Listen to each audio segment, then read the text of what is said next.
चलिए GK series का हम भाग 4 देखते हैं। Pandit Sundarlal Sharma open university pre B Ed और प्री डीएलएड एंट्रेंस एग्जाम 2026 के लिए। इसमें हम क्वेश्चन नंबर 151 से क्वेश्चन नंबर 200 तक के क्वेश्चन देखेंगे। सब्जेक्ट आपका है शैक्षिक एवं सामान्य बोध, जिसे आप जीके बोल सकते हैं। इसमें पहले खंड में हम देखेंगे शैक्षिक बोध एवं शिक्षण अभिरुचि के क्वेश्चन।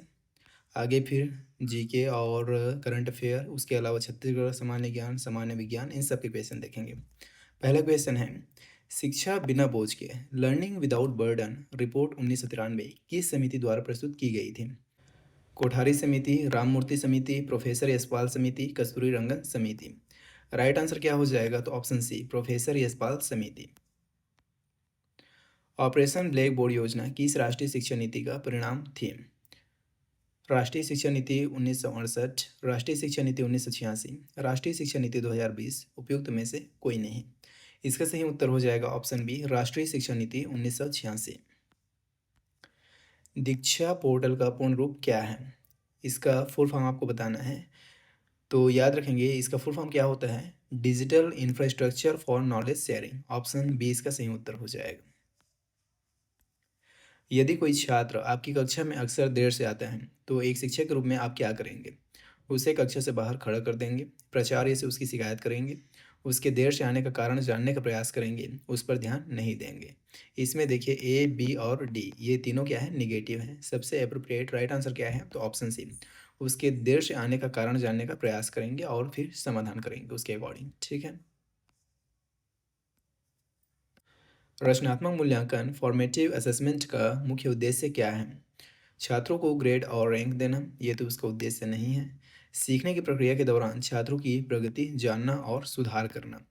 रचनात्मक, नाम में ही रचनात्मक, रचना करना छुपा हुआ है। फॉर्मेटिव असेसमेंट है तो क्या है? सीखने की प्रक्रिया के दौरान छात्रों की प्रगति को जानना और सुधार करना। राइट आंसर हो जाएगा ऑप्शन बी।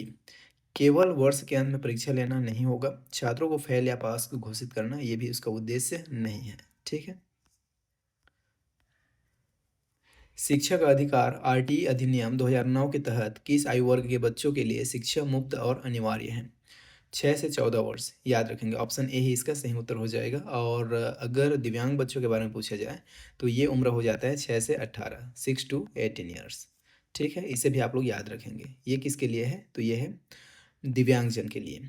और नॉर्मल बच्चों के लिए है 6 से 14 वर्ष। दोनों क्वेश्चन इंपॉर्टेंट है, दोनों को याद रखेंगे। फिलहाल इस क्वेश्चन का राइट आंसर हो जाएगा ऑप्शन ए, 6 से 14 वर्ष। किंडरगार्टन शब्द का शाब्दिक अर्थ क्या है? बच्चों का घर, बच्चों का बगीचा, चिल्ड्रंस गार्डन, खेल का मैदान, किताबों की दुनिया। तो किंडरगार्टन इस शब्द का शाब्दिक अर्थ क्या है? याद रखेंगे, वो है ऑप्शन बी, बच्चों का बगीचा। ब्लूम की टैक्सोनॉमी, ब्लूम्स टैक्सोनॉमी में शैक्षिक उद्देश्यों को कितने मुख्य क्षेत्रों में, डोमेन्स में बांटा गया है? 2, 4, 3, 5। तो यहाँ पे देखिए क्वेश्चन को एक्सप्लेन करके दिया गया है, ऑप्शन सी में राइट आंसर हो जाएगा। 3 पक्षों में बांटा गया है, 3 क्षेत्रों में बांटा गया है, 3 डोमेन्स में बांटा गया है, जो है संज्ञानात्मक, भावात्मक और मनोगत्यात्मक। याद रखेंगे।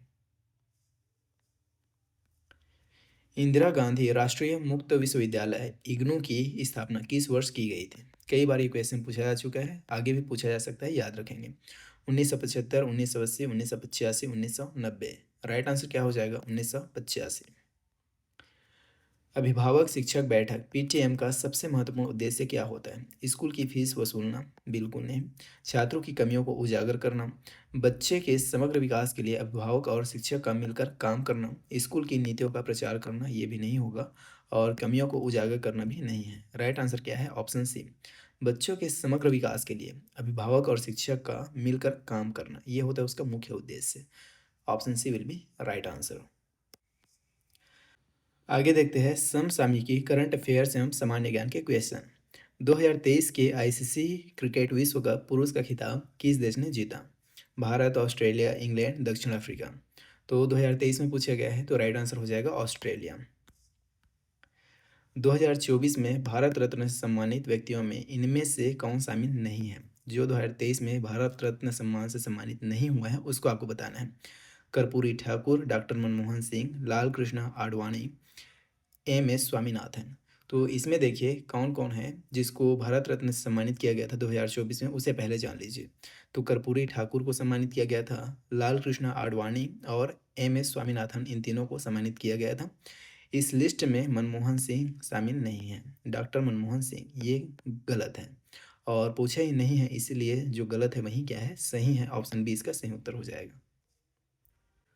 2024 के G20 शिखर सम्मेलन की अध्यक्षता किस देश ने की थी? भारत, इटली, ब्राज़ील, दक्षिण अफ्रीका। तो इसे आप लोग याद रखेंगे, ब्राज़ील। पीएम विश्वकर्मा योजना मुख्य रूप से किसके लिए शुरू की गई है? किसानों के लिए, आईटी पेशेवरों के लिए, पारंपरिक कारीगरों और शिल्पकारों के लिए, स्कूली छात्रों के लिए। राइट आंसर हो जाएगा ऑप्शन सी, पारंपरिक कारीगरों और शिल्पकारों के लिए। विश्व स्वास्थ्य दिवस, वर्ल्ड हेल्थ डे, हर साल किस दिन मनाया जाता है? 7 अप्रैल, 5 जून, 11 जुलाई, 1 दिसंबर। तो इसे आप लोग याद रखेंगे, 7 अप्रैल को मनाया जाता है। ऑस्कर पुरस्कार, ऑस्कर अवार्ड जीतने वाले पहले भारतीय कौन थे? A.R. रहमान, सत्यजीत रे, भानु अथैया, रसूल पुकुट्टी। तो इसे आप लोग याद रखेंगे, राइट आंसर हो जाएगा भानु अथैया। चंद्रयान 3 के चंद्रमा पर उतरने वाले स्थान, लैंडिंग पॉइंट का नाम भारत सरकार ने क्या रखा है? तिरंगा point, Vikram point, Shiv Shakti point, Bharat point. याद रखेंगे, एक इंपॉर्टेंट क्वेश्चन है आपके लिए, एग्जाम में आ सकता है। Shiv Shakti point, option C सही हो जाएगा। उत्तर अटलांटिक संधि संगठन नाटो का 32वां सदस्य देश हाल ही में कौन बना है? Sweden, Finland, Ukraine, Ireland. तो इसे भी आप लोग याद रखेंगे, राइट आंसर हो जाएगा स्वीडन। मिशन इंद्रधनुष का संबंध भारत सरकार की किस पहल से है? कृषि विकास, बैंकिंग सुधार, बच्चों और गर्भवती महिलाओं का टीकाकरण, इम्यूनाइजेशन या फिर अंतरिक्ष अनुसंधान। राइट आंसर हो जाएगा ऑप्शन सी, बच्चों और गर्भवती महिलाओं का टीकाकरण। नीरज चोपड़ा का संबंध किस खेल से है? कुश्ती, मुक्केबाजी, भाला फेंक या फिर निशानेबाजी। आप सबको पता है किससे है संबंधित, तो भाला फेंक से। ऑप्शन सी इसका सही उत्तर हो जाएगा। आगे देखते हैं भारतीय इतिहास, भूगोल एवं राज्य व्यवस्था से संबंधित क्वेश्चन।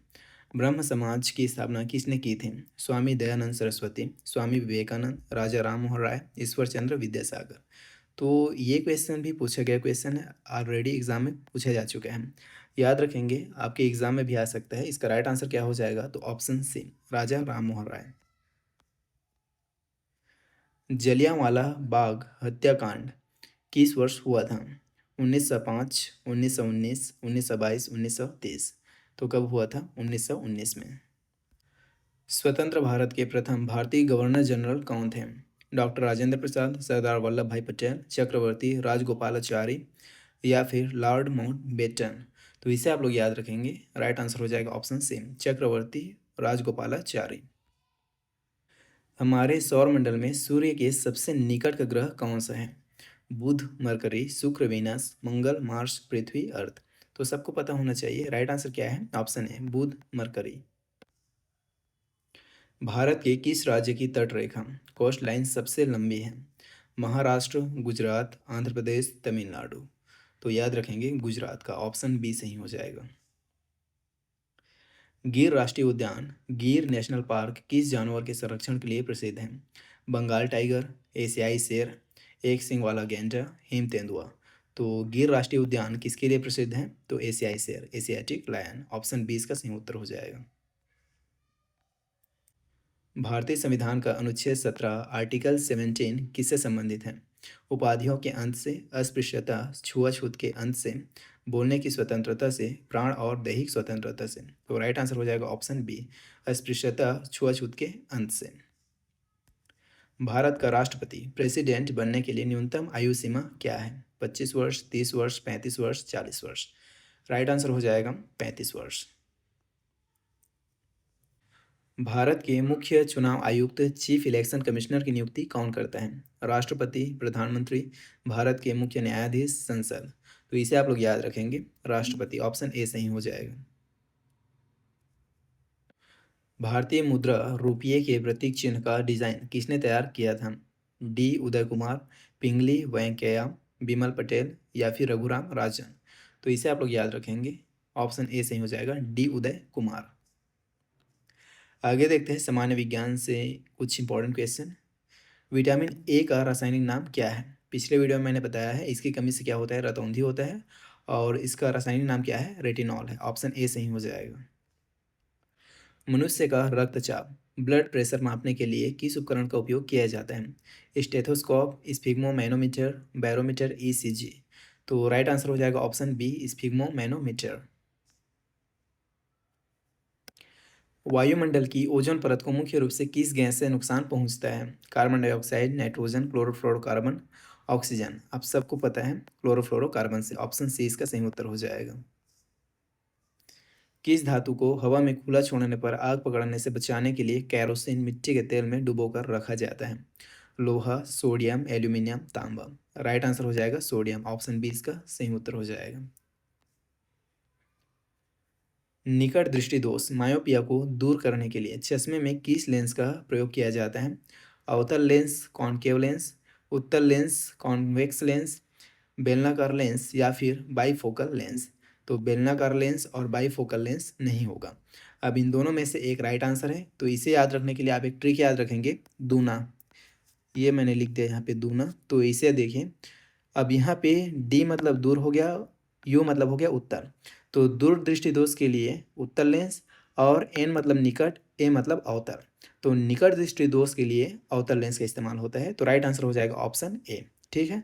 उत्तल लेंस का इस्तेमाल किसके लिए होता है? तो दूरदृष्टि दोष के लिए। ठीक है। और निकट के लिए पूछा गया है क्वेश्चन में मायोपिया के लिए, तो इसका हो जाएगा अवतल लेंस। दोनों को याद रखेंगे, दोनों इंपॉर्टेंट है। कुल मिला के बात यह है कि ये question very most important question है। ठीक है। मानव के आमाशय स्टमक में भोजन पचाने के लिए मुख्य रूप से कौन सा अम्ल एसिड पाया जाता है? हाइड्रोक्लोरिक अम्ल HCl, सल्फ्यूरिक अम्ल, एसिटिक अम्ल, नाइट्रिक अम्ल। राइट आंसर हो जाएगा ऑप्शन ए, हाइड्रोक्लोरिक अम्ल पाया जाता है। ध्वनि की आवृत्ति फ्रीक्वेंसी का एसआई मात्रक क्या है? Decibel, hertz, joule, pascal. Right answer हो जाएगा ऑप्शन बी, हर्ट्ज। अब यहाँ पे ध्वनि देख के डेसिबल पे टिक मत कर देना। डेसिबल से ध्वनि की तीव्रता मापी जाती है, और आवृत्ति फ्रीक्वेंसी का एसआई मात्रक पूछा गया है। तो राइट आंसर हो जाएगा ऑप्शन बी। पेनिसिलिन जो कि एक एंटीबायोटिक है की खोज किसने की थी? Alexander Fleming, Louis Pasteur, Edward Jenner, Ronald Ross. तो इसका राइट आंसर हो जाएगा ऑप्शन ए, अलेक्जेंडर फ्लेमिंग। याद रखेंगे, कई बार एग्जाम में पूछा जा चुका है और वेरी मोस्ट इंपॉर्टेंट क्वेश्चन बनता है आपके एग्जाम के लिए। पौधों द्वारा सूर्य प्रकाश की उपस्थिति में अपना भोजन बनाने की प्रक्रिया क्या कहलाती है? श्वसन, वाष्पोत्सर्जन, प्रकाश संश्लेषण, फोटोसिंथेसिस या फिर परागण। तो पौधों द्वारा सूर्य प्रकाश की उपस्थिति में अपना भोजन बनाने की प्रक्रिया ये कहलाता है प्रकाश संश्लेषण। आप सबको पता होगा। राइट आंसर हो जाएगा ऑप्शन सी।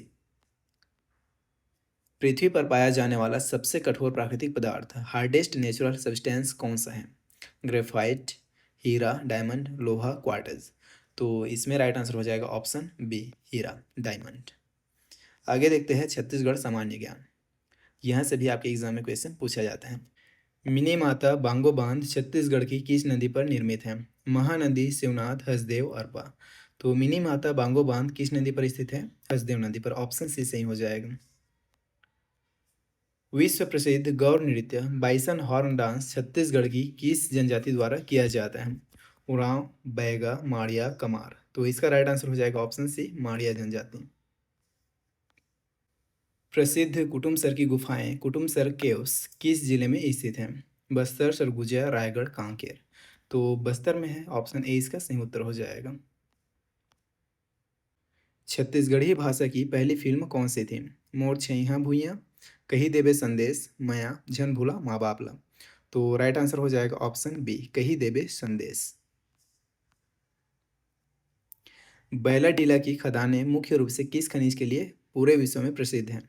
लौह अयस्क, आयरन ओर, कोयला, बॉक्साइट, चूना पत्थर। लौह अयस्क के लिए। ऑप्शन ए इसका सही उत्तर हो जाएगा।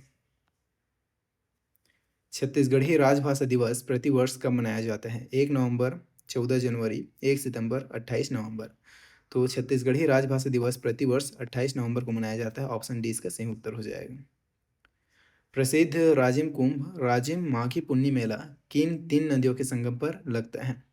महानदी शिवनाथ जोंक, महानदी हसदेव मांड, इंद्रावती सबरी गोदावरी, महानदी पैरी सोंढूर। तो महानदी पैरी सोंढूर। ऑप्शन डी इसका सही उत्तर हो जाएगा।